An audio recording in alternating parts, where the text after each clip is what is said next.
Hi everybody, it's the Baseball Hood, the amazing, spectacular, terrific, the great one, the People's Champion.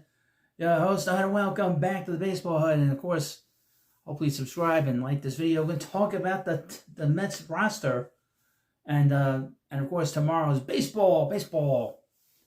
And first day of the season. And it's going to be a great season. Hopefully everybody stays healthy. It's the biggest thing, and effective. I really have a lot of faith in the Mets front office, and I did a wonderful job last year, and I consider this a big sign. The next step. This is the next step. This 2025 is the next step in this thing. And we're going to get into this roster. The Mets made some moves today to shore up the roster. Let me go to the pitching first because there were some players that, one player got put on the injury list, and that's Paul Blackburn. His last, time he was on the mound, his knee was bothering the next day. So the Mets are going to sit him for a little bit. So that was able to sort of make some other moves to secure a couple of players. But the rotation, and this will be the rotation to the first go-around for the first 5 games of the season. Clay Holmes will pitch on tomorrow, opening day, which is an amazing thing. But obviously with Joe Manaea being not ready for the season, he's going to get the opening day start against the Astros. Hopefully the Mets will get back on the winning track on opening day. They did not win last year, obviously. They lost the first 5 games. He is quite the experiment here. Clay Holmes, we'll see how well he does. He is, you talk about an experiment that'll basically cement what the Mets are doing with this pitching lab. If they can get this guy to pitch well amongst one of the other candidates and one of the other guys in the rotation, pitching, all the guys that are on the bubble, they're all going to be flock here. They all flock here to play here. But Clay Holmes has a chance to be a very good pitcher here. And he's been a good pitcher in the majors as a reliever. But it'll be interesting to see how he is as a starter. Because even though I want to relieve, I think his mentality is to be a starter. Then we have Tyler McGill, who's going to start the second game on Friday. This guy is like a bad penny. He's like a bad penny.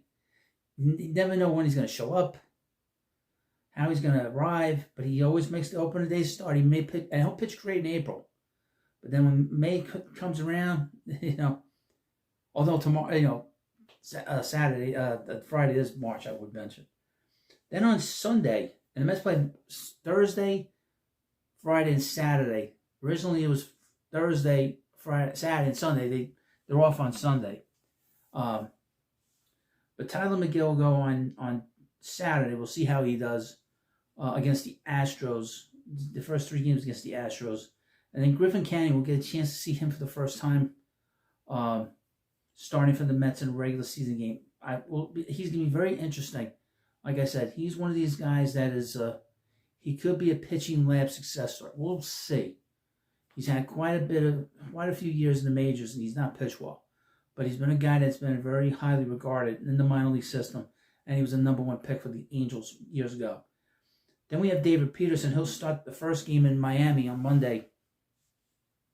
He has to put a full season in. He puts a full season in. The Mets got something great back in the bullpen. And on Tuesday, Kodai Senga returns from the abyss that we called the injured list from last year, and they're going to really take it slow with him. That'll be a bullpen game on Tuesday, believe it or not. Which is probably why they made certain moves with the bullpen. Now with the bullpen, the 2 big moves that happened today, which is why I mentioned Blackburn. Blackburn obviously is going to be out for a while. So Waska Brazaban made the team, and Max Kranick made the team. Both of them were competing with each other, but with the injury to Blackburn, they need Kranick to be the long man. So he was probably the one that was in trouble more than Brazaban, but they both pitched well in spring training, and they have a good shot. This Met bullpen has a chance to be much, much better than it was last year. They have A.J. Minter in here. He was able to get on the mound and be ready for the season. Reed Garrett's back for another year. Jose Buto's back. We'll see how he pitches. We'll see what kind of role he has with the Mets. Obviously, he's been a starter in the majors, and he's been a starter primarily in the minors, but he's been coming out of the bullpen. He's been a really good asset in the bullpen. Edwin Diaz, I think he'll have a better year. He has to keep the walks down, obviously. That walk total can sometimes get ahead of him. But we know one thing about Edwin. He's got guts. I mean, he's able to come out of the abyss of pitching poorly. And abyss is like the favorite word of this video. Come out of the abyss and be able to, he's got great character. He's a good leader in that Met clubhouse. He really is. They really missed him in 23. And he pitched really well at times last year, even though he struggled, obviously, with that knee injury. I would mention he has a option that he could take after this season. So if he pitches well, he's going to take that option. Do not expect him back next year because David Stearns will not give him a 4-year, 5-year deal. He just won't do it. He'll let him walk. That'll be the big controversy next offseason. Next up is Ryan Stanek. He's back. He pitched really well in the postseason last year. He's good. Danny Young is the second lefty in the bullpen. I'm not too big on him. I'm not big on him. We'll just leave it at that. Behind the plate, we got Luis Torrens and Hayden Singer. Torrens will be starting on most of the games.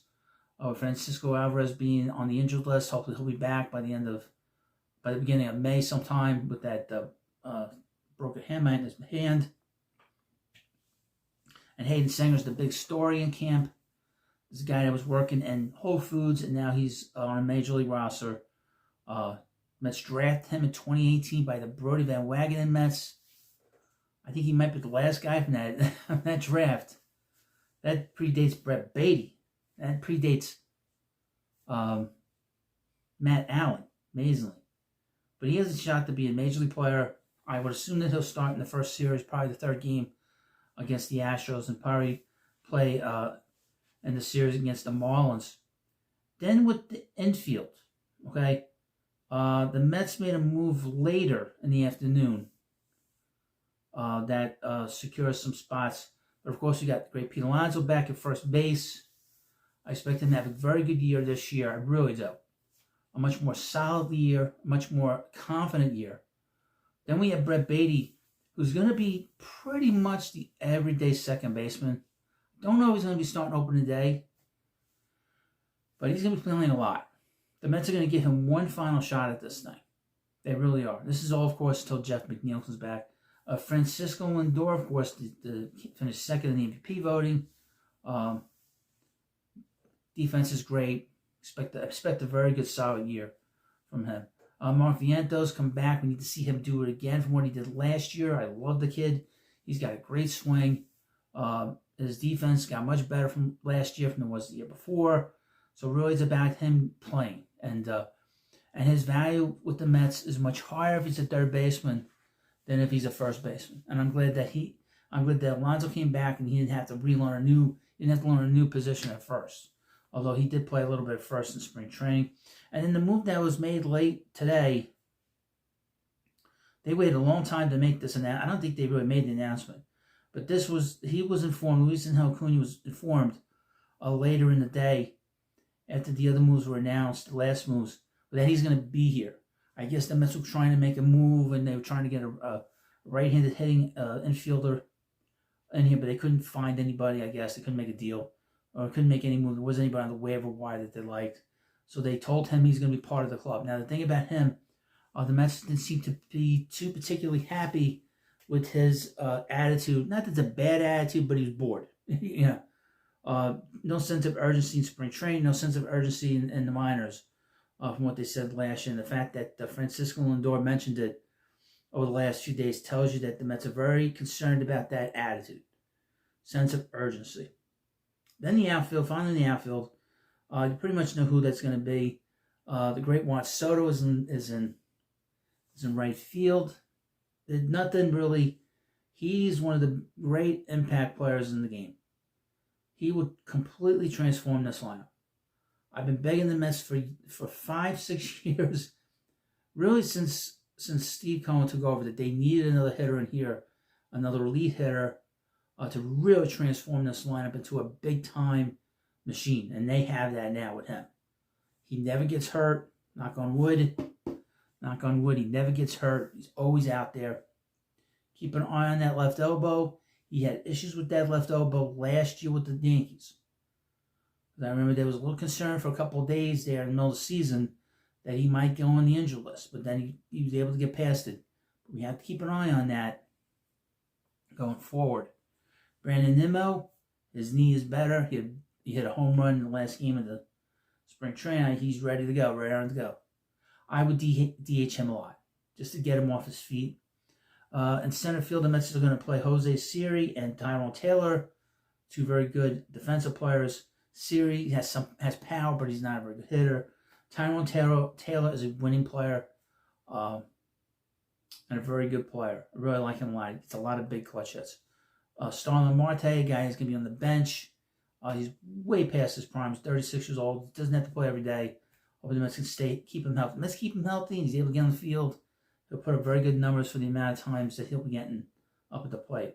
Interesting to see if he plays tomorrow, and if he's DH tomorrow, or if he's in the field tomorrow. I would play him in the field if I'm going to play him. I would, again, like I said, put Brandon Nimmo at the DH spot, in my opinion. I don't think they're going to do that tomorrow, but I would do that. And then finally, in the blue corner, Jesse Winker, they re-signed him. I expect him to have a much better year, a full year with the Mets. I think he was kind of pressing a little bit in the regular season the last 2 months, but he had a lot of good at-bats. He played really well in the postseason. People love him. I was not a big fan of his because he's a Met killer, but he's a very good player, and he's a hard-nosed guy, and he's got some spit and vinegar, and he's got a little spark to him, a little meanness to him. And this organization needs a little bit more of that venom, that vibe, and they get that with him, and that's very important to have. So, if you ask me where the Mets are going to be, the Mets will be in postseason. This is my second. I've been doing this channel since 2021. I put out predictions. Last year was the first year I didn't put out a prediction. I'm not doing that this year again. Although I did mention who was in the World Series. I had the Yankees as going to be in the World Series as the American League team. But considering all the injuries they've had, I would think that a lot of people are picking the Rangers. I'm probably going to pick the Rangers to get to the World Series again. They got a great manager. They got a lot of talent. And they got young pitching coming along. With Kumar Rocker and Jack Leiter. And some veteran players that are really good on the mound. Now, on the National League side, I am sort of debating. It could be a toss-up between the Mets and the Dodgers. That's how I look at it. It's a toss-up. The Mets were able to get them to a 6th game. I could see them playing again in the NLCS in a 7-game series. If you ask me, normally I don't. I usually give you a pretty clear idea about what the deal is, but I thought that the Mets put up better at bats than the Yankees did last year in the postseason. They just sort of ran out of gas with the pitching, but I see the Mets and the Dodgers compete for the pennant, and whoever wins will win the World Series. That's how I look at it. If the Mets beat the Dodgers, they would have earned it and earned getting to the World Series and winning it. And obviously the Rangers were there 2 years ago, and they won it 2 years ago. So it'll be quite the matchup, no matter who the teams are. That's the best, closest I can give you to a. And I'm not going to give you a win total either. But that's how I look at it. So let me know what you think about this video, and of course, please subscribe to the Baseball Hut, the best Mets fans podcast YouTube channel you can find on the internet. And I'll see you later.